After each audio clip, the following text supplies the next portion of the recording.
All right, let's watch from friend of the show, Second Thought, a new video on why you're not middle class. This episode is made possible. The wealth of our middle class has been ripped from their homes. In the middle class today are trying desperately to survive. America's middle class is getting hollowed out. Joe Biden announced today a new front in his ongoing war against America's middle class. He's trying to tell us he cares about the middle class. Give me a break. That's a bunch of malarkey.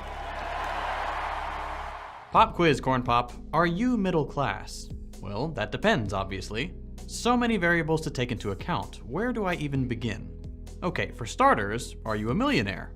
Oh, good. Well, most millionaires are middle class according to Millionaires, so welcome to the club, I guess. Millionaires are the wealthiest 8% of the country, but sure, they can be part of the middle class. Plenty of room in the middle class for everybody. Come on in, the water's fine. It's not too hot, it's not too cold, it's right in the middle. Look, don't get mad, everybody's middle class anyway. All the way from the lowest income bracket to the highest in this Gallup poll, you'll find people who call themselves middle class, or if they're really brave, upper middle class. But very rarely just upper class, with no middle. This is just how it is, and it's been this way forever. Back in the late 30s, nearly 90% of Americans told the New York Times they were middle class, and only a measly 6% bravely donned the upper class label. Now, don't worry, we'll be putting all that to rest with a better definition of class later in this video. But you'd be forgiven for getting confused. What are millionaires doing in the same middle class that people making less than $20,000 a year say they're part of? If being middle class is all about how much money you make, and yet this is how people self-identify, does the phrase middle class even mean anything at all? Is it an actually useful phrase with any sort of analytical purpose, or just a cheap way to score easy political points, like supporting wildly unpopular policies, or shooting beer bottles some intern wrote socialism on? No, of course middle class means something. It's definitely 100% a real thing. Come on, if it didn't mean anything, who would care? Why would politicians spend so much time comforting the middle class and telling them they're going to be safe with them? Or if they don't vote right, that the other guy is going to screw them over? Why would the media regularly panic about the death of the middle class or about it getting hollowed out if it wasn't definitely real and also very important? Listen up, bucko, the middle class is vital, okay? It's the American dream. Look, it says so right here in this Vox article about the middle class. If a millionaire is middle class and I'm deep into poverty and I'll never escape, I mean, yes. Getting hollowed out. 40 years ago, the term middle class referred to Americans who had successfully obtained a version of the American dream. A steady income from one or two earners, a home, and security for the future. Back to abortion stuff, please. Bro, we've done 4.5 hours, or 5 hours almost, of abortion coverage, and another 8 hours yesterday. What else is there to talk about, dude? Now, it mostly means the ability to put your bills on autopay and service debt. The stability that once characterized the middle class, that made it such a coveted and aspirational echelon of American existence, has been hollowed out. There, not only is the middle class a real thing, a house with a white picket fence, a dog, and 2.5 kids, all of that is not only real, it's under threat. We know this because the American dream isn't attainable anymore. Whoa, what the Second Thought face reveal? What the That's crazy. And the only way to really experience it if you're— Bro, YouTubers, stop using bisexual lighting challenge impossible difficulty, bro. Everyone on YouTube, as long as you're like a leftist essayist, dude, you have to use purple lighting. There's just no other way to do it. Every YouTube essayist, dude, what is happening? You're not ludicrously wealthy is by getting into debt. Mortgages, credit cards, student loan debt, needing to rent instead of owning your home for more of your 20s and 30s. 6 of 10 Americans can't afford a surprise $500 expense. Average student loan debt is somewhere north of $35,000. Inflation is pushing consumer prices sky high. The American dream is functionally over. Ergo, you can kiss the middle class goodbye. It makes sense. Or alternatively, if you're an economist or something, the middle class isn't going anywhere. Like a guy at a Fish concert, the middle class goes with the flow. According to economists, finding the middle class is as easy as cutting up the population into 5 chunks and calling the middle 3 the middle class, or multiplying the median household income by, let's say, 2/3 and 2. And all the numbers you get in between, well, that's the middle class. See, it's not going anywhere. Mathematically, there's always going to be a middle class, or rather a bunch of wildly different middle classes depending on who you ask. But what if the middle class never really existed in the first place? After all, we have so much trouble pinpointing exactly what it is and who belongs in it. When we do give a definition of the middle class, it's about vague things like the American dream or some arbitrary number we got by multiplying income by 1/3 of Americans making, what the fuck? 1/3 of Americans making $250,000 live paycheck to paycheck, survey finds. What the How is that even possible, bro? What are you spending your money on? That's bananas. They must be like, I mean, listen, up to like, dude, straight up to like 100K even in a place like Los Angeles, it makes sense, right? In a place like San Francisco, it makes sense. In a place like New York, it kind of makes sense. Again, up to like 100K. But 250K and you're still living paycheck to paycheck? What are you doing? Make this make sense, man. I mean, you got rent, you got loans, and you got bills. Certainly, I agree. But that's so much money, dude. What the I'm a data scientist and I literally do this on 100K because I just hate the world and buy shit that I want to collect. The more you make, the more you think you can spend on a house. Mortgage payments on 3 rentals probably. What the fuck? They have mortgage payment and a car lease payment that's almost out of their budget. That's what? Yeah, it has to be, right? My friends, $250,000 a year. I mean, that's a lot of cookies, dude. You know, most places in America, you're gonna be living comfortably. Okay, I make nearly 100K and I still can't buy a home in my zip code. No, that makes sense. Yes, making 100K, you're not gonna be able to buy a house for sure. Especially depending on where you are, where you are living. Yes, if you live in Los Angeles, if you live in San Francisco, if you live in DC, if you live in New York, if you live in even Chicago, you are not going to be able to buy a house for 100K. Like if you're making 100K a year, that's 100%. I do not understand how you would have this kind of financial predicament at 250K though. At the top of the hour, there's a very simple way to avoid the paywall at the top of the hour. You know what I mean? You just subscribe for $5 or for free. Okay. Hello, everyone. You also subscribe. You either subscribe for $5 or for free with the Twitch Prime, or you can get gifted a sub, right? These are ways that you can avoid the top of the hour ad break at the HasanAbi broadcast. Bloomberg articles, on the other hand, are much more difficult to avoid. Okay. Oh, here it is. We did it. Well, part of your $5 goes into me avoiding the paywalls too by stealing Bloomberg content. Here's the 1 minute ad break now. 12feet.io doesn't work every time, man. You guys are so wrong for always posting it. Bloomberg doesn't let you. Bloomberg and others publish that same story every month since 2017 or so, just for anger clicks via Twitter. Check this out. 1/3 of consumers earning $1 million, podcast to paycheck. Half the share the wealthiest Americans now live. Nearly half of millions live paycheck to paycheck. Wait, there's something that doesn't make sense about this study though. Love chatters who tell us to just go to the Midwest with like 100K, like we can relocate and find the same work without the capitalist rats lowering pay for cost of living. Yeah, it's awesome, dude. The Just Move Forehead Brigade is so effective. I truly don't understand how people are just like, hey, I know, like, you know, the job market is the way it is, but just move from the expensive neighborhood to a less expensive state. Cost of living got you down. Just move, man. Come on, bro. Just go live in Ohio. Okay, well, what if the job doesn't exist in Ohio? What do you do then? Dude, I don't believe this. More than 1/3 of Americans living at least $250,000 annually say they're living paycheck to paycheck. 36% of households taking in nearly 4 times the median U.S. salary, devote nearly all their income to household expenses. Yeah, I just don't believe this. I don't believe this take at all. It's going to be really difficult to make me believe this. The 250,000 plus income bracket roughly represents the top 5% of earners. Living paycheck to paycheck doesn't necessarily mean hardship, and Lending Club makes the distinction between those who can pay their bills easily and those who can't.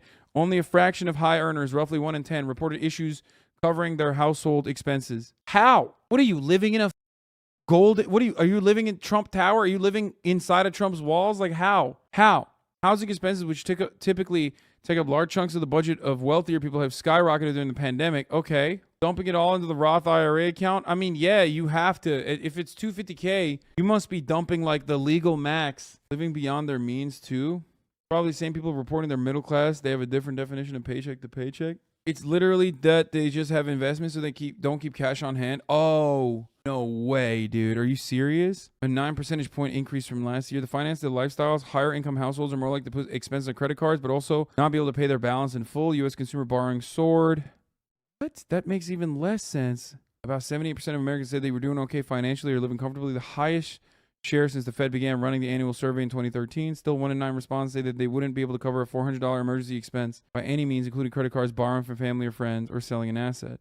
Yeah, I don't like this survey at all, man. I don't. This is like really stupid. There's certain things that I can't recommend on this app without the video being completely taken down. Or oh shit, I forgot, by the way. Your living expenses probably. Wait, did I run the ad? Did I actually forget that I ran the ad? Wait, let's take a look. Oh, I did run the ad. Okay, good. All heterosexual men have a Leonardo DiCaprio phase, right? I don't know. I don't think I've ever had one. Oh, this is the guy who told women to say, I don't have any change when they get catcalled. LMFAO. What is this? He gets it. What's a scam that's become Bro, you guys have sent me this video a million times. I saw it already. Casper Frag is bad. Wait, thank you for the taking the subs. This is how, bro, this is how mother blow through a $250,000 budget, okay? By this or that. They blow through a $250,000 budget by gifting subs in here. That fraction. And what about things like where you live? $50,000 a year is a very different amount in San Francisco than it is in rural America. And is $50K really the same if you make it by working 8 hours a day or just collecting returns on your investments, say if you're a landlord? Are two people with the same amount going into their bank accounts but living wildly different lives really part of the same class? It really seems like interesting. True. Something to consider. Our current definition of class isn't doing a very good job and is mostly just muddying the waters. Well, that's on purpose. The reality is that class isn't about how much money you make. It's about how you make your money. Do you make money by working for someone else or by profiting off the work of others? Don't worry, I'll explain exactly what I mean by that in 2 minutes and 22 seconds. Regardless of how you feel after hearing this definition of class divided in two, maybe for the first time, you have to recognize that it's just more useful than the current definition we hear our politicians use. Our current dominant definition sucks. You're telling me the best we can do is define class into 3-ish groups of unknown size with undefined cutoffs, and everyone has a different idea of what the cutoff should be based on. That's precisely because it is created, much like the generation concept, it is created as a method to move away from the actual class distinction created within the Marxist designation of class, the true designation of class. On some random math, a fantasy from the 1950s, or the whims of a pollster. It sucks. Cutting up society. No, I'm not upper middle class. I'm like firmly in. There is no world in which I'm upper middle class. I'm wealthy. I'm the top quintile. In this crude, vague way isn't just impractical. It also ultimately tells us very little about society and gives us very little help in figuring out what we want it to look like. Are we okay with the lower class making 500 times less than the upper class? I don't know. Maybe. Is 500 a lot or a little? Are we multiplying from the top of the lower class, the bottom, the very top of the upper class, or the middle of the middle class? Do we even objectively know what those numbers are in the first place? Or does it all depend on how big we make each group and where we draw the lines? The truth. You don't know your means of production. Wouldn't that align you more with the working class from a Marxist perspective? I mean, I'm not a productive worker, so technically from a Marxist perspective, I'm not like a regular worker. But yes, I am. Baby, you're a rich man. Oh, dude, my favorite thing is when people repeat exactly what I just said, but this time as like a diss, you know what I mean? Oh, baby. Like, yeah, no shit, dude. I already said that. Once again, I don't own capital, okay? I don't make, my primary source of income is not assets that I purchase that are making money, okay? On interest or making money on, my money is not making money. My primary source of revenue is you guys, okay? Subscribers, people that pay for something that is otherwise pretty, people that are, otherwise, it's literally a Beatles song, okay. People that are paying for a service that they could actually easily get for free as well, for the record, okay? It's, my salary is crowdsourced. You own capital? I do not own capital. Stop saying you own capital. There's a difference between personal property and private property. Please stop saying you own capital without recognizing it, unless you're talking about a Seth IRA or whatever, or a self-employed IRA, which is the least, this is just the least you could do for having some kind of retirement fund. And I tell people to do that as well if they have the capacity to do so, like a 401k or whatever. Not a Seth IRA. No, I said like a self-employed retirement fund. When I say eat the rich, I always whisper except HasanAbi. Yeah. NBA players are also labor aristocracy. They still sell their labor, but most people will laugh if you say LeBron's a worker. I know most people do laugh at me when I say it, but it's true. It's literally true. LeBron's primary source of revenue is wages. Just because he is well secured, okay? Just because he is very well protected by a players union, and just because his value that he's generating, which is still being extracted from him, okay, specifically his surplus labor value is still being extracted from him, but that number is so incredibly high, does not change the reality that LeBron and every other basketball player is still technically a worker. Because remember, Mickey Mouse Rings is making billions, except, you know, or hundreds of millions of dollars off of his wages, off of his salary, whereas the team owners are making multiple billions, okay? But such is the nature of LeBron's primary source is probably no longer his contract. No, it's his contract plus marketing deals that he does. That's it. That's what his primary source of revenue is. Like he probably has like a actual, you know, financial guy, like a business manager or money manager that's like, you know, definitely trading stocks on his behalf, making some of his money work for it, but his primary source of revenue, yearly revenue, still absolutely comes from his contracts and the marketing and brand and sponsorships that he has, despite literally owning multiple businesses, because that's how much more money he makes off of the contracts. Guys, I know LeBron owns multiple businesses. Please. I'm making a distinction. I'm making a distinction between like what the major bulk of LeBron's revenue comes from year over year. Okay? You get it? Yes, his businesses and the revenue generated for his businesses are smaller than his contract endorsements. Yes. How do I know that? Because he makes so much money off of his contract endorsements. The fuck are you talking about? You guys literally think like owning a business automatically means you're a billionaire, I think, unironically. Oh man, he owns a piece of Blaze Pizza. He must be a quintrillionaire, I guess. Like every single person that, like, what are you talking about? Okay, but people literally think that? No, that's not how that works, man. If you're making like nearly $500 million from Nike, you're not going to make that by owning like Blaze Pizza. Gotta be honest, he's petty bourgeois by definition. No, LeBron definitely is a capital owner. LeBron is a capital owner. Okay, straight up. He owns a percentage in not just one, but multiple businesses. So yes, he owns a load of capital. However, having said that, the largest percentage of his yearly revenue still comes from his wages and also his contract endorsements. Okay? Please do not misunderstand me. I draw comics and fan art, so technically I own a business, and 5K is the most I've ever made on it in a year. Are people who own small businesses capital owners? Depends on, yes. If you own a small business, technically you have capital, especially if you also in your small business have people that you are working under your employ. Is a small business owner a worker or a capital owner? It's entirely okay. This video I'm sure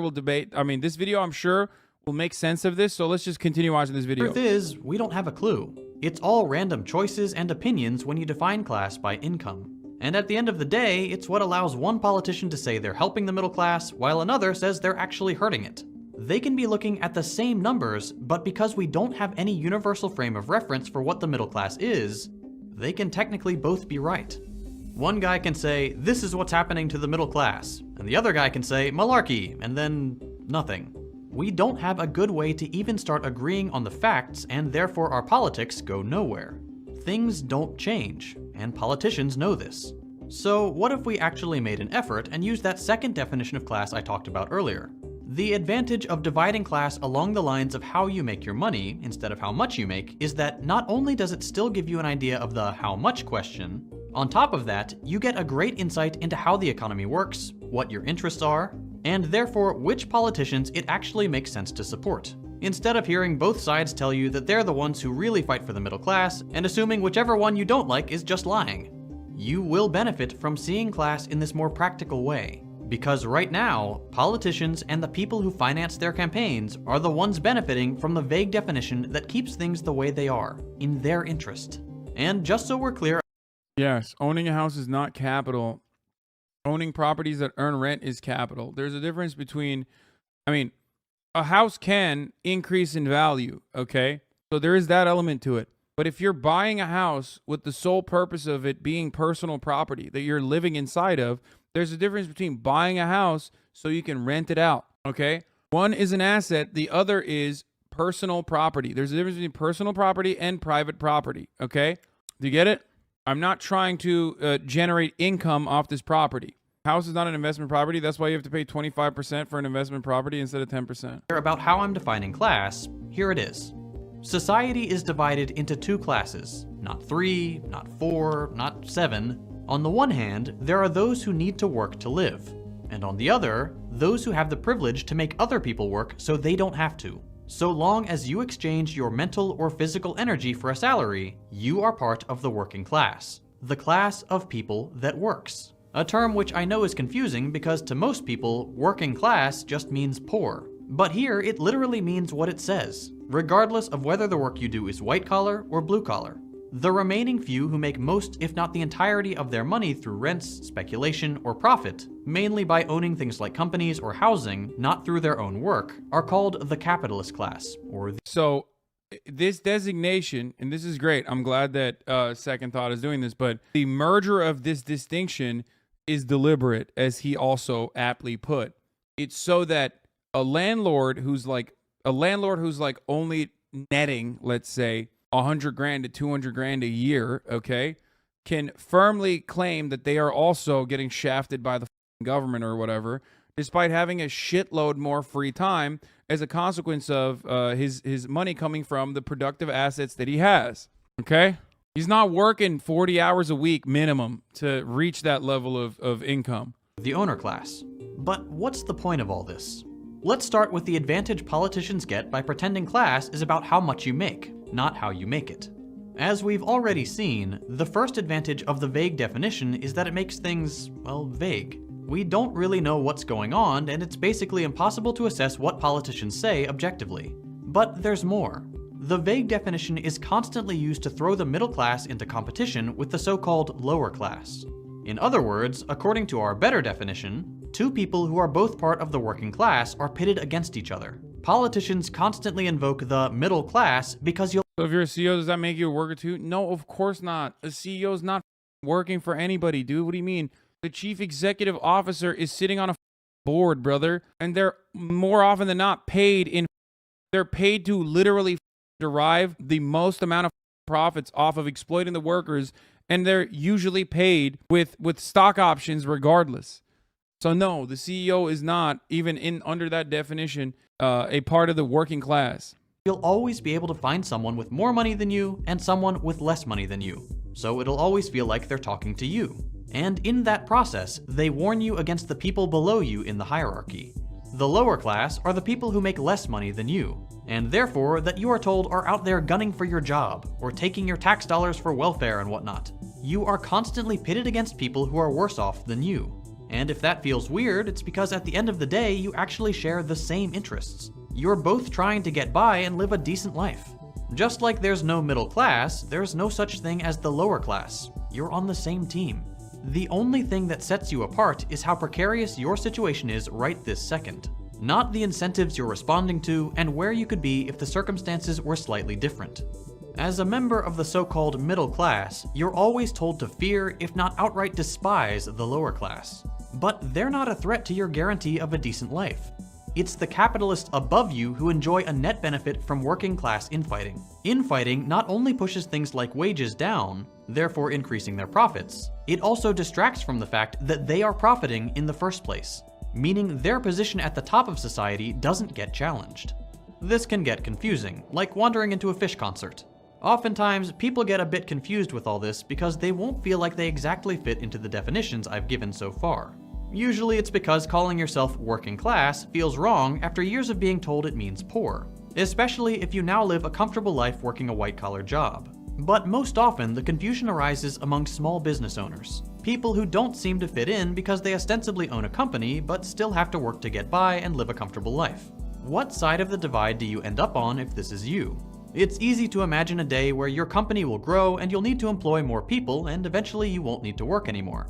That you'll become a capitalist and will be able to earn a living even after you stop working. It's the vision of success the American dream is built on. This is why it's a laughable notion to say something like, for me specifically, for someone like myself, makes literally almost all, like every single dime from just sitting here and working, okay? Yes, I own a chunk of the means of my own production. I still pay rent to to Amazon and Twitch, but it's ridiculous to say that like I'm in a similar predicament to people who are basically just employing other working class people to do their job as they sit there and collect profits. The moment that the majority of your wealth, in my opinion, if we want to make a distinction on this, the moment that the majority of your wealth comes from extracting it from others in the form of profits, okay, that's when you have moved, even in this modernized world where like everyone has like a financial asset to some degree, everyone still feels like they have some kind of stake or ownership in the stock market because of the consequence of their 401ks. In that circumstance, that's the moment I think you totally become someone who is no longer working class. Dude, you are not in the working class. You are multi-million. Stop feeling sorry for yourself. I don't feel sorry for myself, and I don't hide my wealth at all. You are, I guess, purposely or just too stupid to understand the point I'm making. There is a difference between someone who just sits back and extracts the profits of others' hard labor, okay, versus someone who is making the overwhelming majority of their yearly revenue from working. As far as CEOs goes, by the way, for you saying that by this definition, CEOs actually are not working class. The entire purpose of a CEO is to maintain or increase shareholder value, okay? And in order to increase shareholder value, a CEO must, by any means necessary, squeeze out as much profit as possible, oftentimes through the extraction of surplus labor value. CEOs themselves also own a load of assets, and in most circumstances, make the majority of their yearly revenue, if not from their stock options, straight up from other assets that they own, okay? If this is you, it's easy to see how you'll start identifying with the capitalist class that you hope to join one day, rather than the working class you share a lot more in common with today. It's that famous Steinbeck misquote that the poor see themselves not as an exploited proletariat. Yes, he's a worker. If he stopped streaming right now and never did again, where will his money come from? Exactly. If I took all of the liquid cash that I currently have and invested in the stock market and decided to live within whatever my yearly revenue growth looked like, okay? In that circumstance, I would become a capital owner, okay? I would become a capitalist. If I were to take that money and buy a house, okay, buy a apartment complex, and decided to like sell off that apartment complex to a management company, okay, or give the rights to a management company to like run that apartment complex, I would become full-blown a fucking capital owner, a capitalist, a bourgeois, capital-owning capitalist, okay? But if I were to currently stop working tomorrow, if I just clicked stop streaming right now, never to start again, okay, I would not be making extra money. That's not how that works. I don't have any assets that are making money for me as I sit back and kick my feet up, okay? You'd also be a full-blown asshole if you did that as well. Yes, I would. Every single thing that my haters have said about me, that I'm a grifter or whatever would actually be true in that situation. But not only that, but you also have to remember, I'm in an incredibly fortuitous position. Make no mistake. Even though I don't have passive income, I have the capacity to have passive income if I wanted to. But remember, every time you subscribe to me, Amazon's taking a piece of that. Every time you see an ad that I run on the stream, Amazon's taking a piece of that. I don't want to run ads on the stream, but I am contractually obligated to do so. Okay?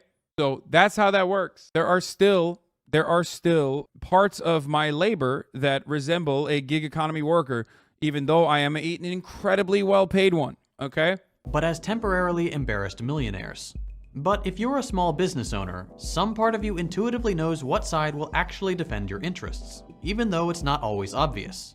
Deep in your heart, you know it's not the capitalists. You've heard of stores like Walmart coming into cities and towns like yours and driving people who do the same things as you out of business. Big companies always end up cannibalizing the small ones. If you're a small business entrepreneur in tech, this kind of stuff might even be built into your business plan, getting bought out by a bigger company like Facebook or Google, even though you know that it's ultimately bad for society to have monopolies like this.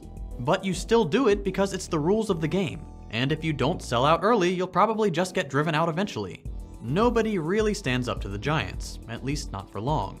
Small business owners constantly have to hold competing narratives in their heads. One, that they're going to be taken over or driven out of competition by a bigger company, and two, that they will be one of the lucky few that becomes the bigger company. There is no alternative.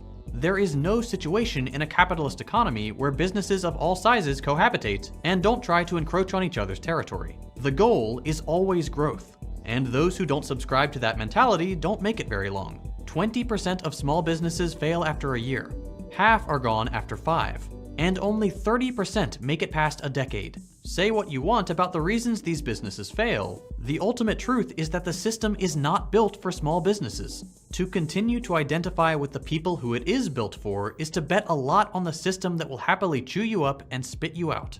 In other words, the real threat is not from below, it's from above. So if you're a small business owner and you make the majority of your money through your own work, you're not a temporarily embarrassed millionaire. I saw someone say that you will still have a YouTube channel, lol. If I don't stream, how does the YouTube channel make new content? How do I make new content on the YouTube channel if I don't stream? If I don't sit in front of a camera and make content? Me, okay, me. I don't have other Hasans out there who I'm paying to come on and speak. That's the difference between me and Cenk, right? The Young Turks, even if Cenk decided tomorrow, I'm done. I'm never going to be live ever again, and decided, there's a new Cenk in town, okay? And it's just going to be the Anna Kasparian show. He, as the owner of the Young Turks, the business, could continue making money if he wanted to do so. Obviously, he's a freak and he loves, being on camera, and he's not doing that, okay? But technically, because he's a business owner, he could do that, okay? I can't. Wonder where you got it from? What do you mean? That's a common mistake chatters make. Passive income from old YouTube videos doesn't really exist. Yeah, what the f? That's not a thing, dude. No, this is wrong. The ownership, not the competition with other capitalists, is what makes the small business owners tend to side with the capital, not workers. This guy can say that they will side with workers, but their role is owning. That ownership is threatened by worker power. He can say they should side with workers, but that is not the relation with the means of production they're in. Yes. I don't think he's saying that, though. You make the majority of your money through your own work. You're not... He's personally talking about small business owners that literally, like me, if this was a business, I'm a small business owner, right? He's talking about small business owners that literally work the majority of the business. Like someone who owns a bakery, right? And literally is doing like most of the work. You get it? Like it's a small shop, and they're the ones who are baking all the cookies and shit. A temporarily embarrassed millionaire, you are a member of the working class. That's all there is to it. This system is not built for you, and the odds you make it to the upper strata of society for whom it is built are insanely low. The capitalist class, by virtue of the incentives it's responding to, the main one being profitability, will always inevitably consolidate into monopolies at the expense of everyone else. While this model may temporarily give us cheaper products, once a few companies have become a cartel or an outright monopoly, like we see in our media, consumer goods, and food and beverage markets, even that positive outcome gets thrown out the window. Just look at It's always interesting to learn about how skewed our perception of income x labor directly eclipses our ability to perceive class, much less be able to acknowledge solidarity. Well, that's where that comes from, though.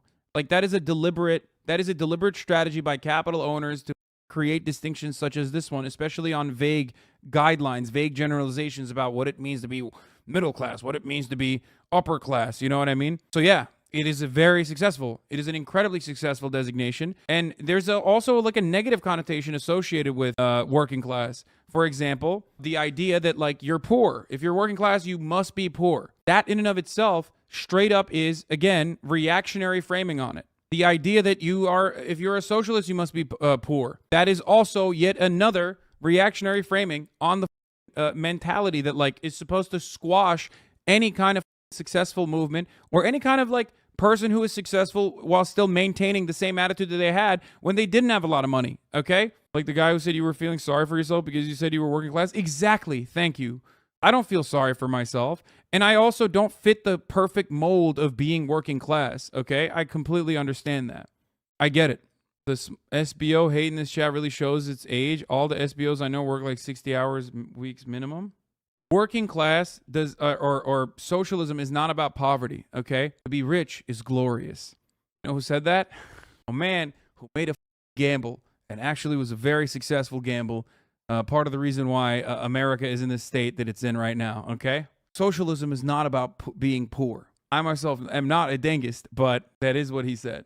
Uber and Lyft raising their rates now that they've completely taken over the market. Or at the individual level, how mega billionaires have consolidated more wealth than billions of people combined. The problem is that if you're constantly focused on protecting yourself from the so-called lower class, it's easy to ignore this going on in the background. By naming terms directly and stating things as they are, not as we imagine them to be, it's easy to see that we all have an interest in stopping this from happening. But so long as there is rampant working class infighting, that won't be possible. Stop calling yourself middle class. It clearly doesn't mean anything, and it's not doing anything except hurting you in the long run. The good thing is that now that you have a stronger, more useful definition of class, you can understand politicians a lot better. When you hear a politician tell you that their policies are going to help the middle class, and they give you numbers like how many jobs are going to be created, or how much money you'll save on taxes, or whatever, look past the carefully written speeches and think to yourself, does this policy help me as a worker, or is it going to end up giving more power to my boss? Put yourself in your boss's shoes, and if this seems like something he'd be into, you know it's something you're not going to enjoy. If you're a worker... By the way, the same logic applies to 401ks. Neoliberalism creates a mirage of the ownership society where we're all micro-capitalists, but the reality is opposite. Thank you. I say this all the time. Exactly. 401ks have taken what is otherwise supposed to be the government's job in the form of a social safety net or social security, and has completely privatized and financialized programs such as pensions and also social security. Okay? That's it. And with that comes a cost where every single worker thinks that they're literally a capitalist. That's why they're like constantly checking the stock market. They're like, oh my God, I hope my 401k is getting a hit today. And I totally understand why that's incredibly frustrating. But you also have to recognize that like there is a better pathway. Okay, there is a better future, and that is a deliberate way to financialize, or at the very least make everyone feel like they have a stake in how the stock market works. Okay, of course, definitely still get a 401k. Having said that, if you have the capacity to do so, you 100%, in order not to die when you are no longer a productive worker, you certainly need to have a nest egg. I have never and will never speak out against that, okay? It's just the way of the land. You have to do it. You literally have to do it. Socialism doesn't mean you have to kill yourself when you're done working, okay? Socialism also doesn't mean it's a poverty cult and you have to like not buy yourself some goodies every now and then. You can and should absolutely do that, okay? Socialism for absolute beginners. Maybe we'll watch this afterwards. No, politicians are not working class, dude. What? No. Entirely separate designation. Someone waiting for employment, or someone who depends on workers' wages, like if you're not of working age or you're a stay-at-home spouse, for example. In other words, working class. I guarantee this is going to make politics not only more digestible, but a lot more transparent. Stop believing these white picket fence lies. This is one of those topics that's super important but rarely gets explained all that well. I try my best to learn and understand as much as I can so I can share with others. And one way I like to do that is by listening to audiobooks. Okay, that's the audiobook ad. All right, let's watch this one. This episode Let's see. I want to see this. I've never watched this. I want to see if this is good or not. Here, this is a form of theory. Bernie says, congratulations to the Starbucks Workers United on the historic achievement of organizing the first ever union at a company-owned Starbucks in the United States. The company should stop pouring money into the fight against the union and negotiate a fair contract now. Hey, if you like this video, please subscribe and hit that bell so you don't miss out on any future videos.